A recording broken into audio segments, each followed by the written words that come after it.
Nous sommes soldats, combattants pour crier sur le nom de Jésus, nous conquérons. Nous sommes vaillants, Vaillants, c'est de la parole au nom de Jésus, nous conquérons. Nous sommes vaillants, Vaillants, cités à dessein au nom de Jésus, nous conquérons. Nous sommes vaillants, Vaillants, cités à dessein au nom de Jésus, nous conquérons. Quels qu'ils soient les effets, Nous conquérons au nom de Jésus, nous conquérons.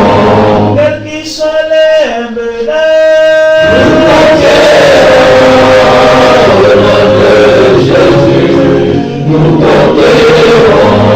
quels qu'ils soient les mensonges, Nous conquérons au nom de Jésus, nous conquérons. quels qu'ils soient l'adversité,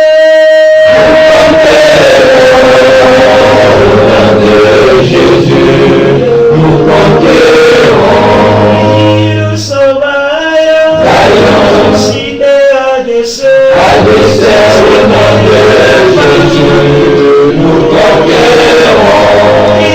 Nous sommes vaillants, Vaillants, cités à dessein au nom de Jésus, nous conquérons. Nous sommes vaillants, Vaillants, c'est de la parole au nom de Jésus, nous conquérons. Nous sommes vaillants, Vaillants, cités à dessein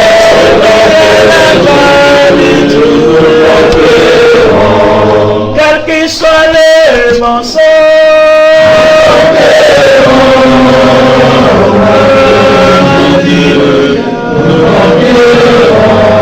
quels qu'ils soient les menaces,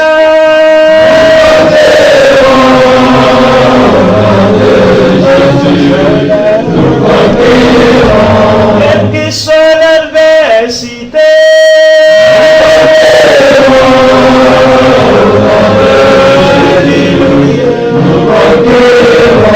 quelles qu'ils soient les persécutions,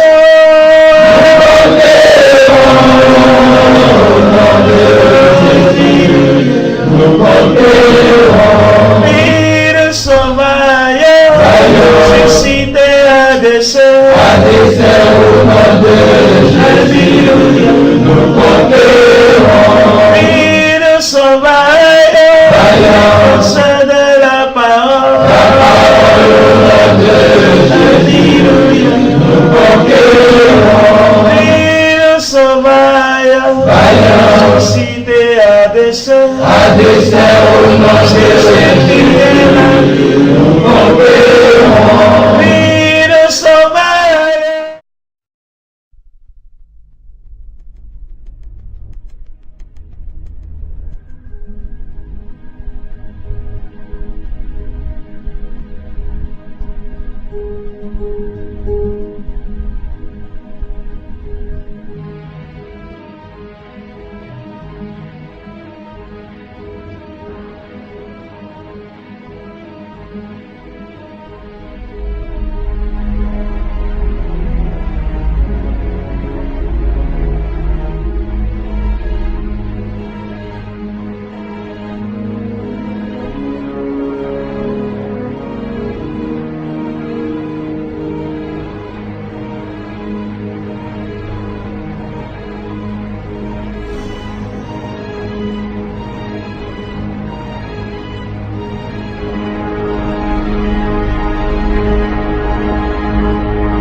Les pharisiens et les sadducéens abordèrent Jésus et pour l'éprouver, lui demandèrent de leur faire voir un signe venant du ciel. Jésus leur répondit, le soir vous dites, il fera beau car le ciel est rouge. Et le matin, il y aura de l'orage aujourd'hui, car le ciel est d'un rouge sombre. Vous savez discerner l'aspect du ciel, et vous ne pouvez discerner les signes des temps. Instruisez-vous par une comparaison tirée du figuier. Dès que ses branches deviennent tendres et que les feuilles poussent, vous connaissez que l'été est proche. De même, quand vous verrez toutes ces choses, sachez que le Fils de l'homme est proche à la porte. Je vous le dis en vérité, cette génération ne passera point que tout cela n'arrive. Le ciel et la terre passeront, mais mes paroles ne passeront point.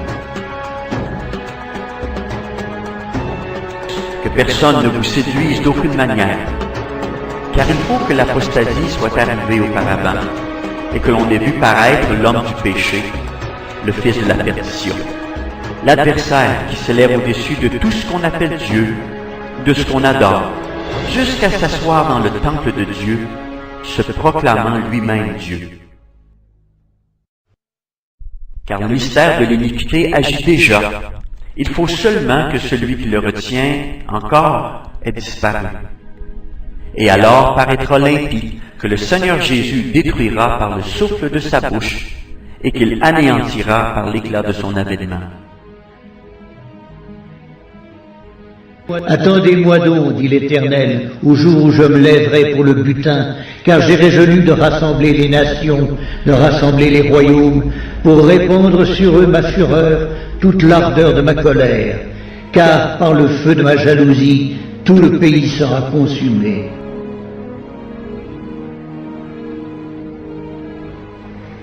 Le grand jour de l'Éternel est proche, il est proche, il arrive en toute hâte. Le jour de l'Éternel fait entendre sa voix et le héros pousse des cris amers. Ce jour est un jour de fureur, un jour de détresse et d'angoisse, un jour de ravage et de destruction, un jour de ténèbres et d'obscurité, un jour de nuée et de brouillard.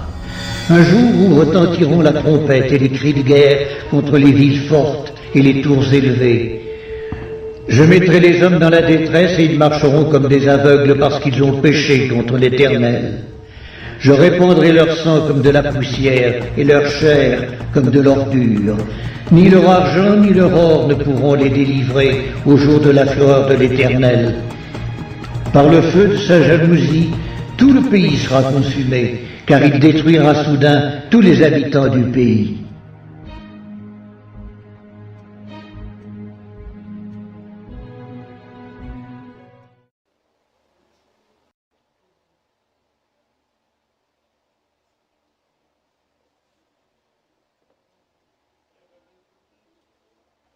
Le Seigneur a dit que le ciel, la terre vont s'enfuir, disparaître, mais ses paroles à lui ne disparaîtront pas. Nous allons nous lever maintenant pour faire la lecture de la parole de Dieu.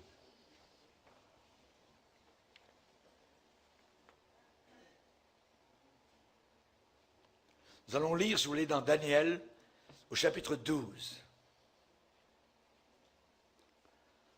Daniel, chapitre 12.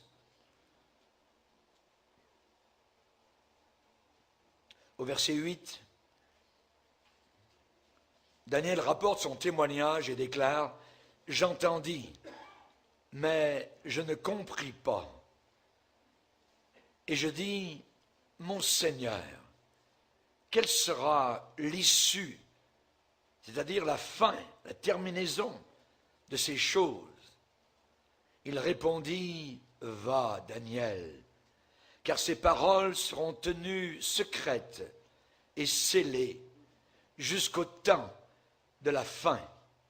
Plusieurs seront purifiés, blanchis et épurés. Les méchants feront le mal, et aucun des méchants ne comprendra. Mais ceux qui auront de l'intelligence comprendront. » Et le verset 13, « Et toi, marche vers ta fin. Tu te reposeras et tu seras debout pour ton héritage à la fin des jours. Amen. » Seigneur, nous voulons te bénir et te remercier pour cette espérance merveilleuse, vivante, qui bat dans nos cœurs. Nous te remercions, Seigneur, quand nous voyons ces choses arriver. Tu as dit, redressez-vous, levez la tête. Quand ces choses commenceront à arriver, eh bien, ce sera le début de la fin. Je viendrai vous chercher. Nous te bénissons, Seigneur, pour tes attentions envers nous, pour la compréhension que tu nous donnes, afin que nous puissions non pas être dans l'ignorance, mais que nous puissions être dans la connaissance. Tu as dit un jour par ton prophète Osée, mon peuple périt faute de connaissance. Seigneur, nous vivrons grâce à cette connaissance que tu nous donnes. Nous ne sommes plus dans l'ignorance, dans les ténèbres, dans la lumière, sous la puissance de la malédiction, sous Satan, mais nous sommes maintenant passés des ténèbres à la lumière. Et il n'y a sur nous absolument aucun jugement, car il n'y a aucune condamnation pour ceux et celles qui sont en Jésus-Christ. Merci Père pour la suite, la deuxième partie, cette grande conférence, le galop des chevaux de l'Apocalypse. Amen. Amen. Et tout le peuple dit Amen. Amen. On peut s'asseoir, frères et sœurs. Alléluia. Chers amis, nous avons vu et nous sommes en train de voir que nos nations occidentales particulièrement sont sous la malédiction parce qu'elles refusent de reconnaître la seigneurie et la valeur du sang versé à la croix de Golgotha. Et c'est la raison pour laquelle il y a tant de misère. Il y a un lien direct entre la moralité d'un pays et la situation économique, la situation d'un pays ou d'une société. Si nous servions le Seigneur de tout notre cœur, eh bien, les choses seraient totalement différentes. On sait particulièrement que le Seigneur, parlant des malédictions, déclare « Si tu n'obéis pas, alors voilà ce qui arrivera ». Et nous allons nous tourner dans Deutéronome chapitre 28 pour la suite donc de ce message. Et nous allons voir que Dieu déclare « Si tu n'obéis pas, voilà ce qui va arriver ». On va lire verset 15. « Mais si tu n'obéis pas à la voix de l'Éternel ton Dieu, si tu n'observes pas et ne mets pas en pratique tous ces commandements et toutes ces lois que je te donne, que je te prescris aujourd'hui, voici toutes les malédictions qui viendront sur toi et qui seront ton partage. » Et là, suit donc, je dirais, dans ce grand chapitre qui a 68 versets, eh bien, toutes sortes de malédictions. Et nous allons lire celle du verset 43, nous ne pouvons pas toutes les lire, mais on va en lire une douzaine, comme je vous l'ai dit tout à l'heure. Donc, ici, il est dit, l'étranger qui sera au milieu de toi s'élèvera toujours plus au-dessus de toi, et toi, tu descendras toujours plus bas. Il te prêtera, et tu ne lui prêteras pas. Il sera la tête et tu seras la queue. Ici, particulièrement, nous avons donc, ça veut dire que d'autres nations, eh bien, viendront, des étrangers, d'autres nations deviendront prospères à tes dépens. Sur ta propre prospérité, eux vont passer par-dessus toi et toi, tu vas continuer à descendre parce que tu ne m'auras pas obéi. Ça veut dire à tes frais, ça veut dire à ton détriment. Eh bien, l'étranger qui sera au milieu de toi, dans ton pays, qui sera avec toi dans ton pays, s'élèvera toujours plus au-dessus de toi et deviendra plus puissant. Et toi, voilà ce qui va t'arriver, tu descendras toujours plus bas. Vous serez en dessous de l'étranger. Le prophète Osée décrit l'aveuglement total des gens qui sont sous cette malédiction. Osée 7, verset 9 dit « Des étrangers consument sa force et il ne s'en doute pas. » Ça veut dire « il ne le sait pas. » La vieillesse, ça veut dire les cheveux grisonnants, s'emparent de lui et il ne s'en doute pas. Il ne le sait pas, il ne le voit pas. Osée va plus loin en disant, nous connaissons évidemment ce proverbe, c'est devenu proverbial, ils ont semé du vent et ils ont récolté la tempête. Actuellement, cette génération est en train de semer littéralement du vent, de la vanité, et on va commencer à récolter de plus en plus la tempête. Dieu dit dans Osée 8, verset 7, « Ils n'auront pas un épi de blé, ce qui poussera ne donnera pas de farine, et s'il y en avait, les étrangers la dévoreraient. » Ça veut dire avaleront leur prospérité. Actuellement, qu'est-ce qui se passe? Vous remarquez dans le monde occidental, en France, au Canada, aux États-Unis, les Allemands, les Arabes, les Chinois achètent en masse des copropriétés, des terrains agricoles en grand nombre. Et les Chinois, particulièrement, achètent nos usines, ils achètent nos champs, ils achètent nos fermes, nos pharmacies, nos dépanneurs, et ainsi de suite. C'était impossible il y a quelques années. Et c'est très visible actuellement, et ils montent en économie. Pensez-vous que les récoltes qu'ils vont faire dans les champs agricoles canadiens qui appartiennent aux Chinois, ça va être pour les Canadiens? Non, car ils savent que des famines s'en viennent et toute la récolte va s'en aller en Chine, ira ailleurs que, évidemment, dans nos propres pays. Et cela est en train de se préparer, donc, actuellement. Et quand il y a une famine, eh bien, un père de famille est prêt à tuer s'il sait qu'il y a de la nourriture à côté pour nourrir ses enfants. La Bible dit qu'ils s'égorgeront les uns les autres. Des temps inimaginables s'en viennent sur notre génération. C'est une malédiction, véritablement.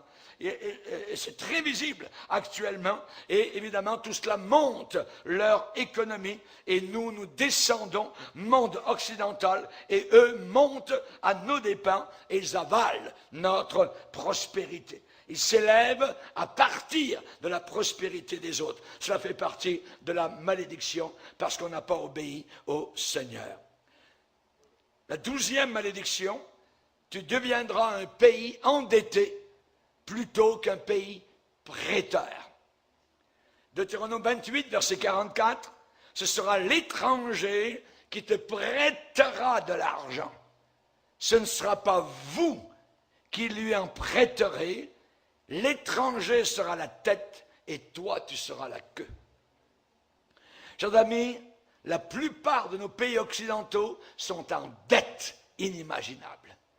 Et le gouvernement actuel canadien est en train de s'endetter de plus en plus comme jamais auparavant.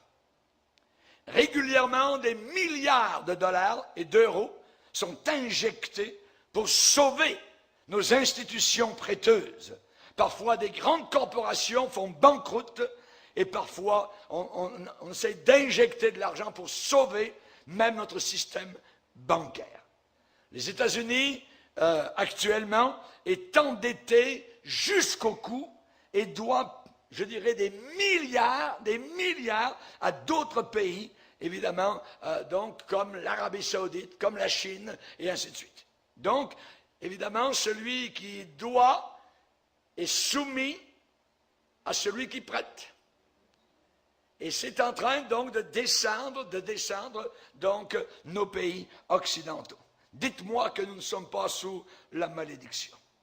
Nous avons été avertis d'un crash boursier. Il y en a déjà eu un en 2008 et il s'en vient un autre crash boursier. Chers amis, nous n'expérimentons pas encore la pleine furie de toutes ces dettes. Jusqu'ici, nos pays ont réussi, bon an, mal an, tant bien que mal, à vivoter, à avancer en trébuchant, clopin, voyez, à faire leur chemin avec hésitation ici et là, et sans jamais vraiment résoudre le fond du problème. Cependant, nous avons survécu, voyez, mais maintenant, tous nos problèmes vont s'accélérer avec une vélocité grandissante. Dieu dit lui-même, en ce temps-là, dans la Bible, je hâterai ces choses. En ce temps-là, et nous y sommes dans ce temps-là, je hâterai ces choses. Regardez un peu autour de vous, et on va regarder différentes choses dans notre génération.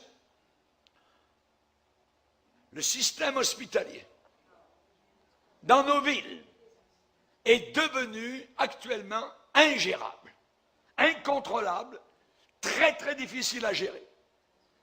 Un exemple, ceux qui sont accros à la drogue sont capables de sortir de leur chambre d'hôpital, courir dehors, chercher du crack, de la drogue, puis retourner, monter dans leur lit comme si de rien n'était. Certains trouvent même la cocaïne gratuite directement à partir de leur chambre d'hôpital, même à l'intérieur des salles d'urgence. Les docteurs, les infirmières ont déjà été battus à l'hôpital. Et certains ont été tués. Certains tremblent de peur. Certains hôpitaux ont été fermés à cause du trouble. Un membre même de notre assemblée, qui travaille dans un CLSC, a déclaré, un jour, il est venu me voir en disant, pasteur, cette semaine, il y a une infirmière, cette semaine, qui s'est suicidée elle-même, c'était une collègue, à l'hôpital. À l'hôpital où, évidemment, Satan travaille jour et nuit librement avec les avortements gratuits, avec les opérations transgenres, et ainsi de suite. Dites-moi qu'on n'est pas sous la malédiction. Il n'y a pas de remède à cela. Il n'y a aucune solution possible. On prend un autre système, le système carcéral.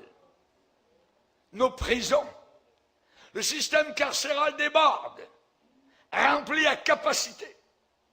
Plusieurs criminels sont relâchés maintenant, libres, parce qu'il n'y a plus de place pour les mettre. On construit des prisons plus grandes pour faire face à ce surpeuplement. Nos institutions pénales sont des maisons d'horreur à l'intérieur, des maisons de prostitution, des maisons de viol, que ce soit hommes ou femmes, de violence, de désespoir. Et là aussi, aucune solution, aucun remède en vue. Je vous disais tout à l'heure, tu seras tous les jours opprimé et écrasé. Ça fait partie de la malédiction. Système scolaire, c'est une honte pour le monde entier. Il y a des tueries à l'intérieur.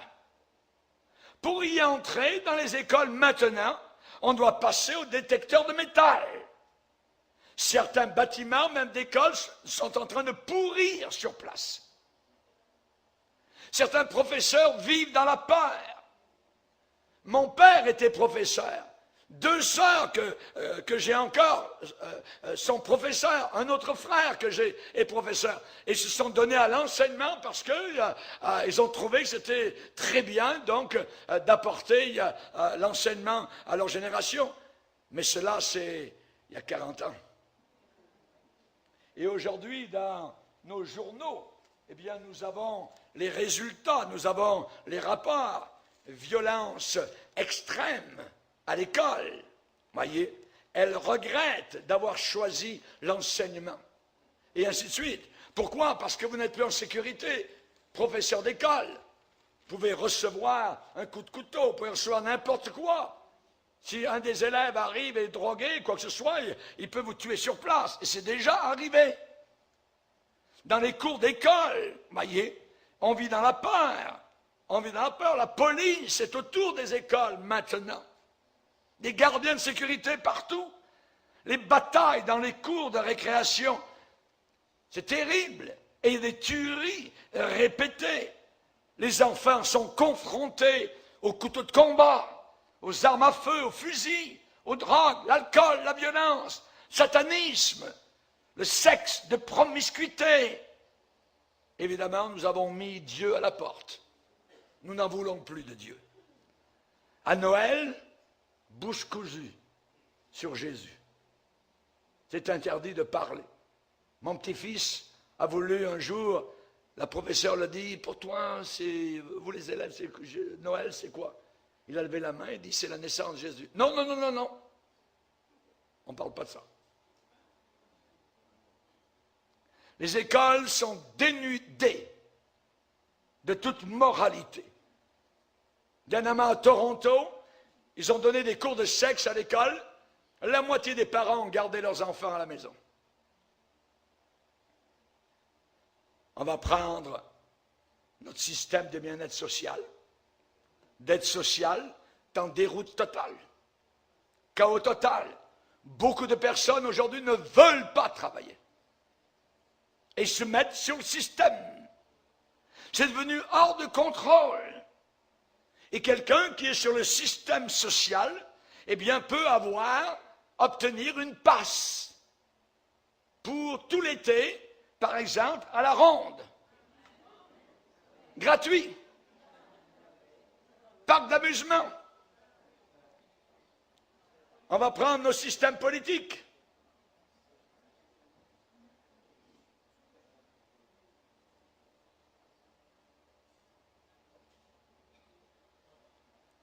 Nos systèmes politiques sont dans les mâchoires de la mort,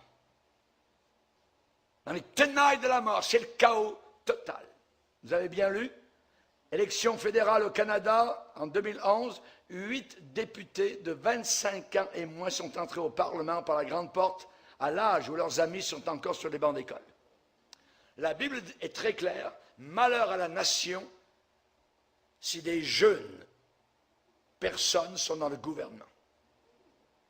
Malheur, c'est écrit noir sur blanc dans la Bible. Personne ne sait vraiment actuellement dans nos gouvernements, dans nos systèmes hospitaliers, dans les banques, dans le système financier, dans les cours de justice, les chefs de prison, les militaires, système bancaire, les députés, personne ne peut vraiment expliquer comment notre système peut encore tenir debout. Personne dans nos gouvernements, personne dans nos banques, aux réserves fédérales ou aux États-Unis, à Wall Street, ou à la bourse de New York, de Paris, de Londres, de Hong Kong, de Toronto, ne savent, je dirais, comment ça peut tenir debout. C'est actuellement hors de contrôle. Il y a une détente, il y a une gâchette qui déclenche les jugements terribles de Dieu, que j'appelle le trigger point.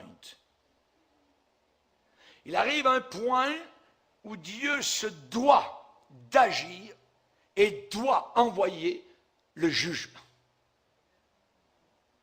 Quand nous commençons à jeter à la poubelle notre héritage biblique, notre héritage chrétien, quand nous commençons à défier Dieu, qui nous a donné tout ce que nous avons, alors Dieu commence, je dis bien commence, à déverser sa colère sur cette nation. Regardez dans Deutéronome 8. Deutéronome chapitre 8.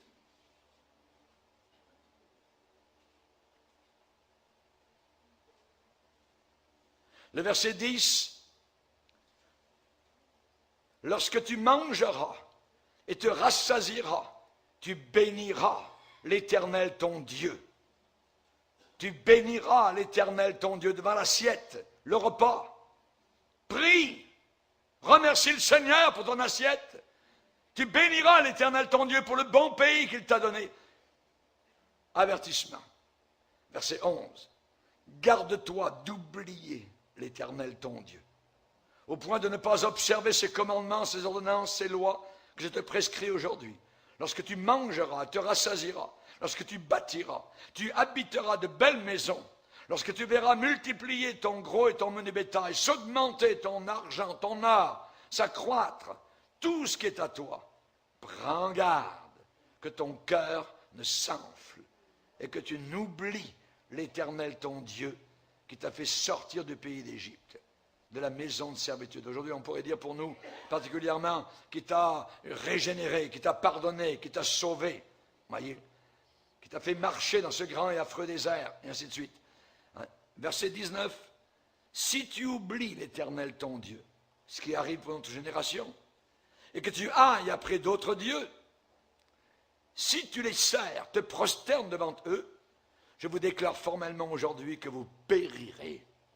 Vous périrez comme les païens, les nations païennes, que l'Éternel fait périr devant vous, parce que vous n'aurez pas écouté la voix de l'Éternel, votre Dieu. Garde-toi d'oublier. Dieu se doit, il se doit de déverser sa colère, sa fureur, son courroux, quand un pays passe du stade de simplement ignorer Dieu au stade de se lever contre Dieu. C'est un cran plus haut.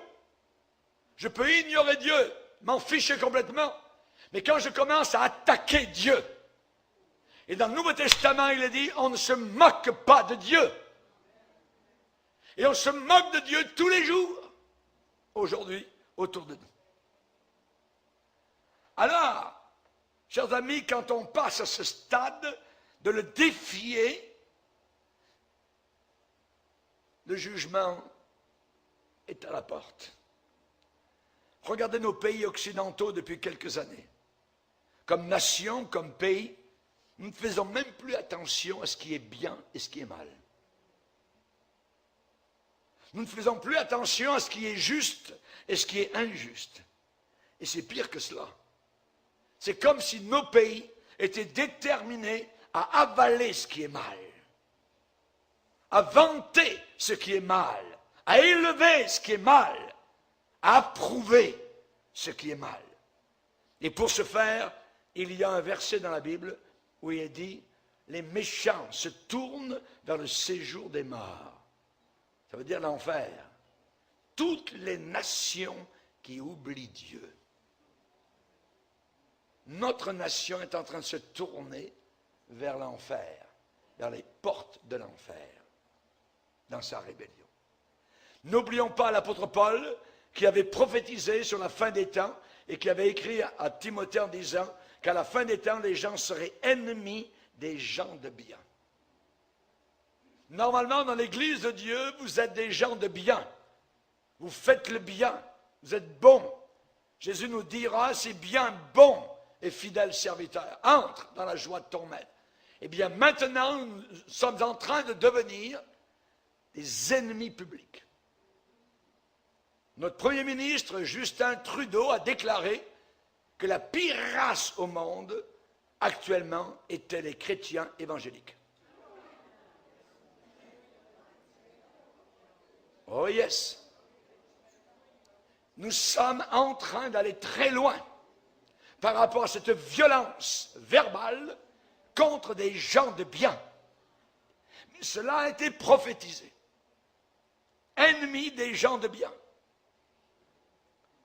Sur la télévision, dans les journaux, voici le critère. Si ça se vend,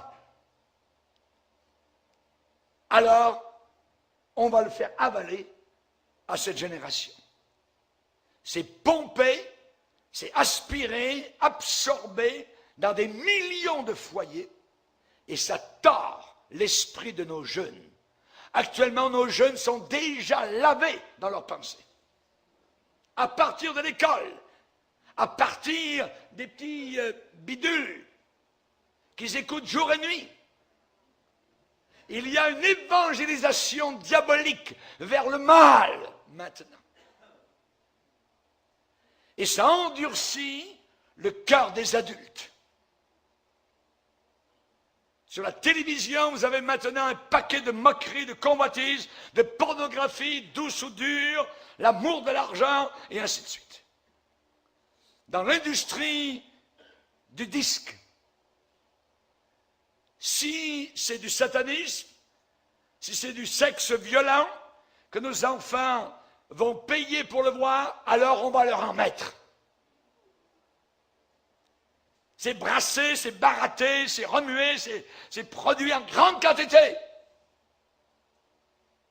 Au mois de novembre 2015, au Bataclan, à Paris, les chanteurs diaboliques qui étaient là, les rockers, étaient en train de chanter un chant « Would you kiss the devil » ?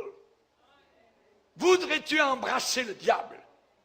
Et à ce moment-là, les islamistes sont venus faire table rase.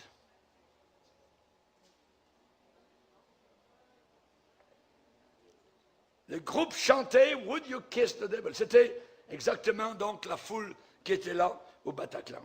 Quelques instants plus tard, c'était ça. Ils ont embrassé le diable.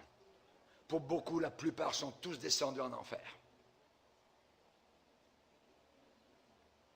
Et Satan de rire dans le dos de notre génération.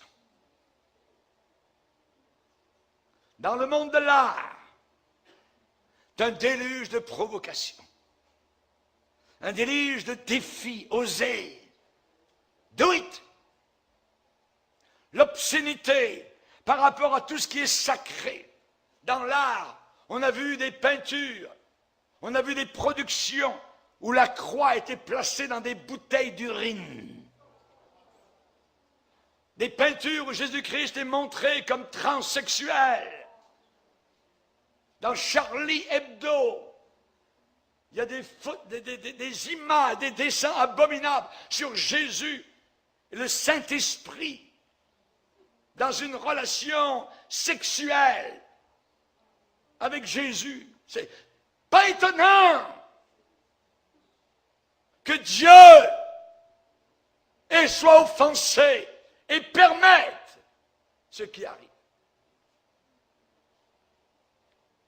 On a des peintures d'art d'enfants racoleurs.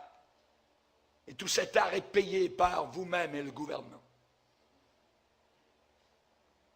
On a tout, on a dans la Bible, cela a été prévu. Les hommes méchants et imposteurs avanceront toujours plus dans le mal, égarant les autres et égarés eux-mêmes. On va aller dans le système de justice, voir si c'est un petit peu mieux. Système judiciaire. Aujourd'hui, actuellement, nos juges sont en train de gommer, d'effacer tous les signes et les symboles qui disaient qu'auparavant, nos pays occidentaux avaient des valeurs chrétiennes. On efface tout ça. Et ils passent des lois pour enlever les croix dans les lieux publics. Les scènes de la nativité à Noël. On ne dit plus Christmas en anglais. On met X à la place de notre Jésus. Xmas. Les slogans bibliques que l'on avait auparavant dans les parcs et certains édifices publics sont enlevés. Il y avait des cours de justice où à l'entrée il y avait des plaques où étaient marqués les 10 commandements. Ça s'est enlevé, déboulonné. Mais notre système de justice protège les tueurs de bébés, les droits des athées, des transgenres, des homosexuels. Nos juges lèvent le poing contre Dieu, le Dieu El Shaddai, le Dieu d'Abraham, d'Isaac et de Jacob. Nos juges défient Dieu pour qu'il réagisse à leur rébellion flagrante. Ces conseillers méchants ont fixé fermement leur cœur contre Dieu, directement devant sa face. Leur petit poing sera cassé.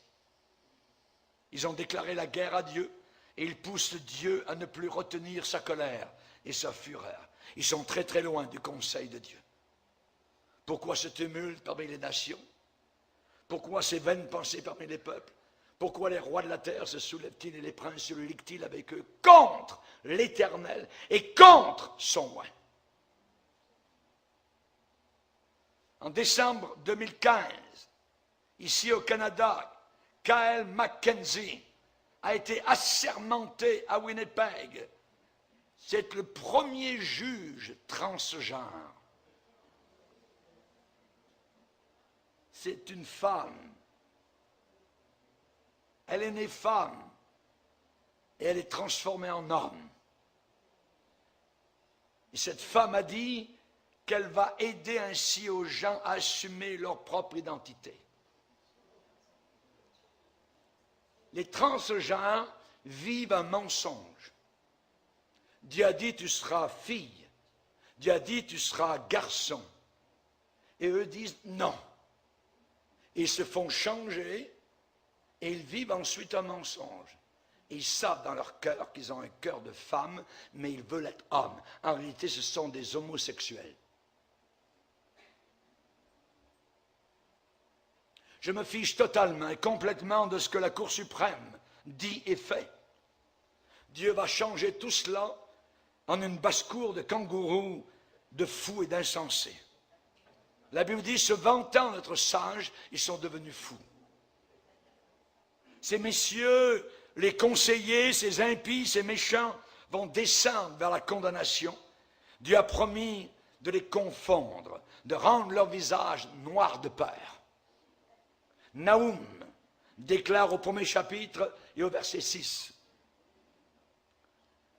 Qui résistera devant sa fureur? Qui tiendra contre son ardente colère? Sa fureur se répand comme le feu, les rochers se brisent devant lui. Dieu a dit, je détruirai la sagesse des sages, j'anéantirai l'intelligence des intelligents.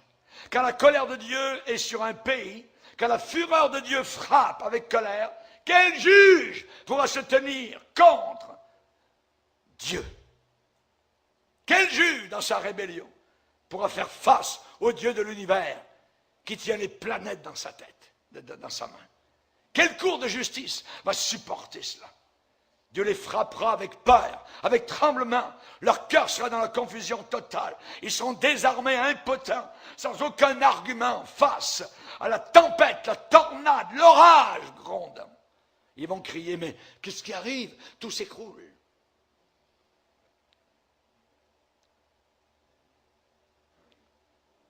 Chers amis, notre pays est sans remède. Pas de remède à ta blessure, ta plaie est mortelle. Plus aucune guérison sauf le jugement. Ces jugements arrivent, vont s'accélérer rapidement. Vous avez vu tout à l'heure l'arrivée des 4 cavaliers de l'Apocalypse. Juste avant cette arrivée, un événement fantastique et global va survenir sur la terre. La disparition soudaine de millions de personnes. Alléluia. Alléluia. Jésus va venir. Il a promis en disant, je reviendrai. Son épouse ne passera pas par la tempête. Il va la prendre avant.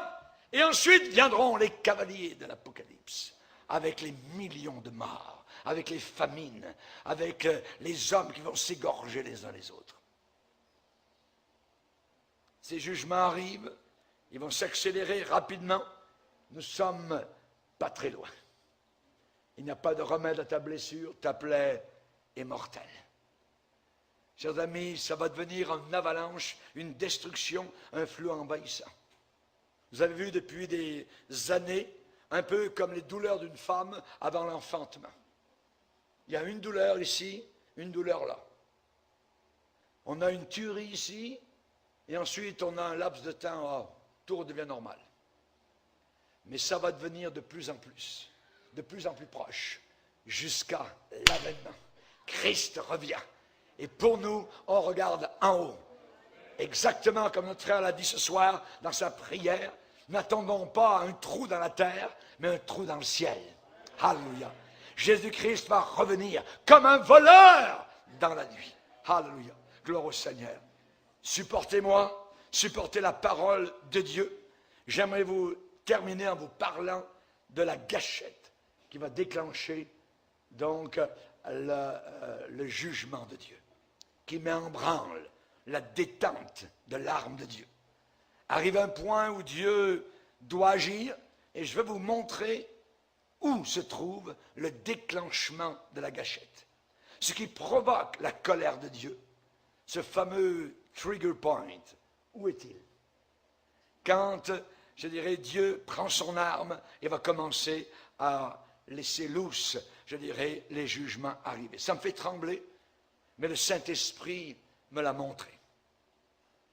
Ensuite, vous allez me dire si oui ou non, nous n'avons pas atteint ce point de déclenchement.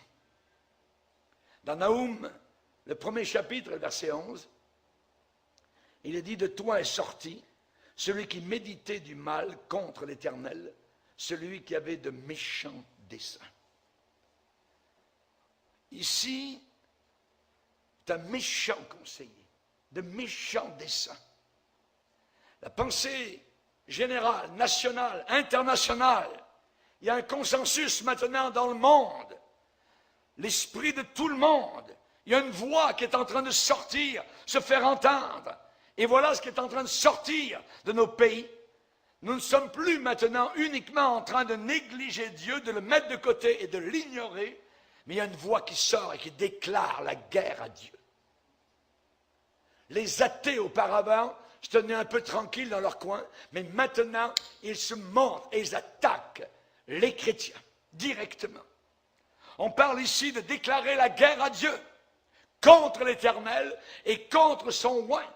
Donc ils évangélisent dans le sang du diable, dans le sang de Satan. Satan est descendu vers nous animé d'une grande colère, sachant qu'il a peu de temps.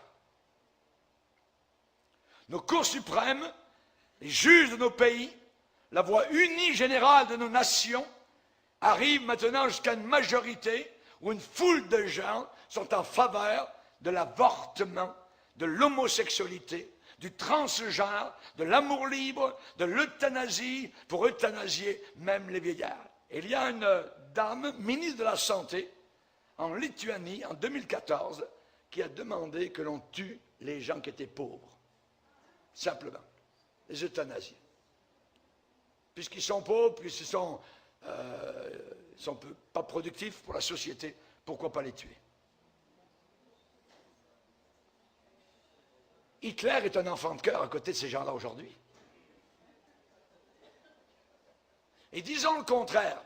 Disons que même s'il y avait une majorité de gens qui étaient contre ça, comme ça l'était il y a 40 ans passés, mais ce qui se passe, c'est que maintenant, nous avons un groupe d'hommes à haute échelle dans le gouvernement. Il y a un gouvernement, je dirais, à l'arrière des gouvernements.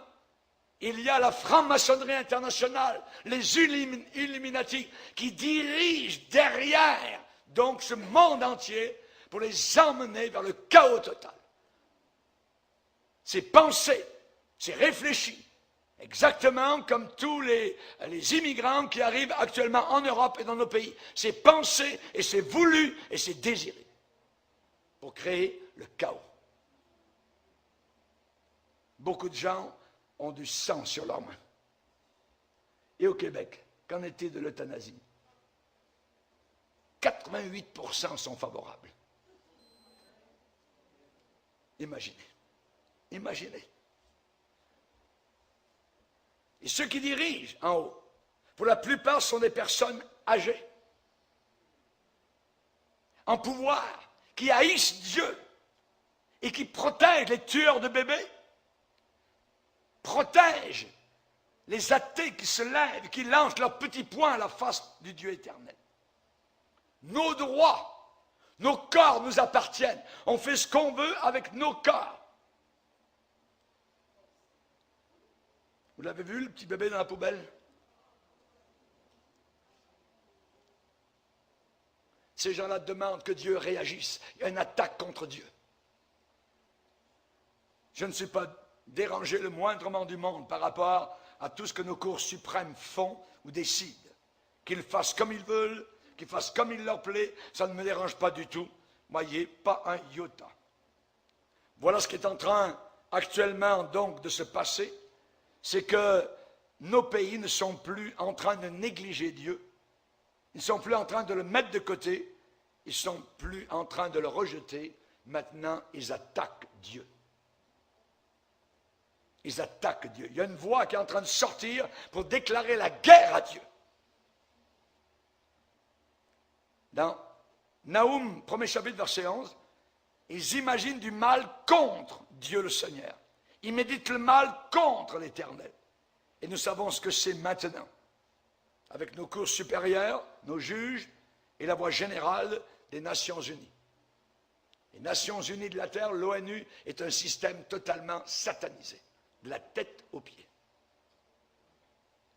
Et le jour arrive où Dieu a promis d'ébranler tout le monde, toutes les nations. Et je crois que le monde occidental n'y échappera pas. Et ces hommes dans les cours suprêmes vont trembler, vont shaker, vont dire ce qui est en train d'arriver est au-delà de notre pouvoir. On ne peut rien faire. Ah oui.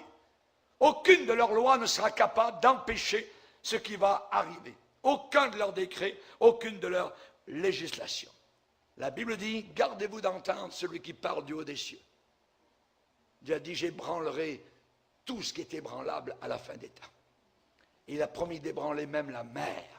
Et nous l'avons vu avec les tsunamis, lorsque la mer, le fond de la mer est ébranlé, ensuite des milliers de personnes meurent sur les rivages.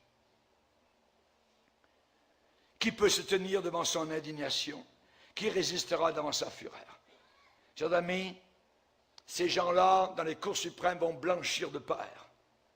Ils vont dire, mais qu'est-ce qui arrive? Ils auront honte. Ils vont trembler. Ils se tourneront les uns vers les autres et n'auront aucune réponse nulle part, dans aucun gouvernement. Les choses vont devenir totalement hors de contrôle. Aujourd'hui, les païens devraient venir nous remercier de ce que nous sommes encore sur la terre. Nous sommes encore là pour leur dire où est le chemin, pour leur dire la croix vaincra. Satan a été vaincu à la croix du Calvaire. Et c'est la raison pour laquelle il ne veut pas qu'on prêche la croix, qu'on parle du sang de Jésus qui a coulé. Jésus a saisi la croix, l'a pris sur son épaule en titubant, l'a monté jusqu'au calvaire, on l'a jeté à terre, il a ouvert les mains, les clous ont été plantés, le sang a giclé, la boucherie a eu lieu, le Fils de Dieu est en train de mourir pour mes péchés et les tiens, pour que tu passes l'éternité au ciel. Tu n'es pas un animal évolué, c'est un mensonge. Dieu a placé dans ton cœur la pensée de l'éternité. Ton petit chat n'a pas cette pensée. Mais tu l'as dans ton cœur. Il y a un royaume de gloire qui nous attend. Et je préfère, évidemment, réfléchir sur mon prochain déménagement où je passerai mon éternité dans la gloire, que de m'attacher à des babioles terrestres ici-bas qui vont brûler. Amen. Baissons la tête et prions le Seigneur. Seigneur, nous sommes devant toi. Toi, le grand Dieu d'Abraham, d'Isaac et de Jacob. Toi qui as lancé les galaxies dans l'univers. Toi qui tiens cette grande planète, Seigneur Jésus, à nos yeux.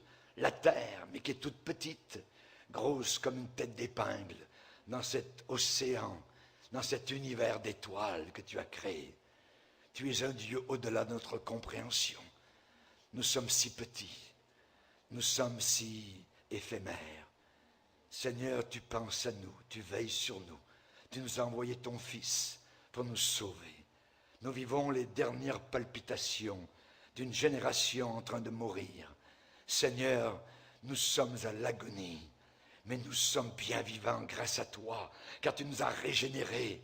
Tu nous as débranchés de la source diabolique pour nous brancher à la source divine. Tu nous as fait passer des ténèbres à la lumière. Et maintenant, nous sommes enfants de Dieu, héritiers de Dieu, co-héritiers de Christ. Il n'y a aucune condamnation pour ceux qui sont en Jésus-Christ. Seigneur, tu bénis ceux qui nous écoutent. Tu bénis ceux qui aiment ta parole. Nous te prions de les bénir. Nous ne sommes plus sur la malédiction. Nous sommes sous ta bénédiction. Nous sommes, Seigneur Jésus, maintenant en train de marcher vers notre chez nous, la nouvelle Jérusalem, la ville de gloire, la capitale céleste qui nous attend. Ah, merci, Seigneur, pour le palais de gloire. Merci pour ce trône, Seigneur, sur lequel tu es là. Merci, Jésus. Tu règnes, tu contrôles toutes choses. Tu étais sur ce trône lors même du déluge, Seigneur, et tu es encore sur le trône. Merci, car ta parole s'accomplit à la lettre, selon ce qui nous a été dit dans les Écritures. Merci pour les apôtres. Merci pour ceux qui nous ont prêché l'Évangile. Merci, Seigneur, pour la bonne volonté que tu as mise dans nos cœurs, pour nous soumettre à toi, pour venir au pied de la croix et te donner nos corps, nos vies, notre futur, notre avenir, notre éternité. Merci, Jésus. Amen. Et tout le peuple dit Amen. Gloire à Dieu.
Jésus seul est mon espoir, lui ma lumière, ma force, mon chant, pierre angulaire, solide rempart, même quand l'orage devient violent. Oh quel amour, oh quelle paix, les luttes cessent, la peur se tait, mon réconfort, mon plus grand bien, dans l'amour du Christ je me tiens. En Jésus seul, Dieu s'est fait chair, dans un enfant, oh quel mystère, ce don d'amour, de sainteté, haï par ceux qu'il vint sauver. Jusqu'à la croix, il s'est livré, sur lui la colère est tombée, tous mes péchés, il les a pris, par la mort de Jésus, je vis. Là dans la tombe, il reposait, lumière vaincue par les ténèbres. Quel jour glorieux, il apparaît, d'entre les morts il se relève, et sur ma vie, par sa victoire, le péché perd tout son pouvoir. Il est à moi, je suis à lui, racheté par le sang du Christ. Je vis en paix, je meurs sans crainte, gardé par la puissance du Christ, du premier cri au dernier souffle. Jésus est maître de ma vie. Les plans des hommes ou du malin ne peuvent m'arracher de sa main, et qu'il revienne ou me rappelle, par la force du Christ je tiendrai. Les plans des hommes ou du malin ne peuvent m'arracher de sa main, et qu'il revienne ou me rappelle, par la force du Christ je tiendrai.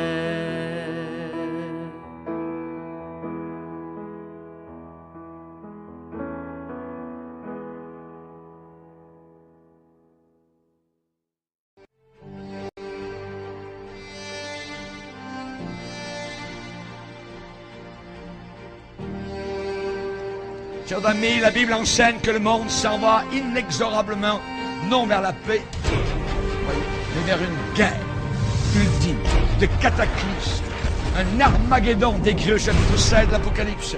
Et avant d'arriver au paroxysme, cet holocauste, les choses iront en se détériorant, les choses vont aller de mal en pire, le monde s'enfoncera toujours de plus en plus dans le chaos, la confusion et le péché. Plus on approchera de la fin, les guerres vont augmenter. Le taux de criminalité va monter en flèche. Les crises économiques seront de plus en plus graves. Les catastrophes naturelles sans précédent, tremblements de terre, inondations, famine, épidémies, pestilences, tout cela a été décrit dans la parole du Seigneur. Et toutes ces calamités marqueront le déchaînement de la colère de Dieu sur notre monde impie et rebelle.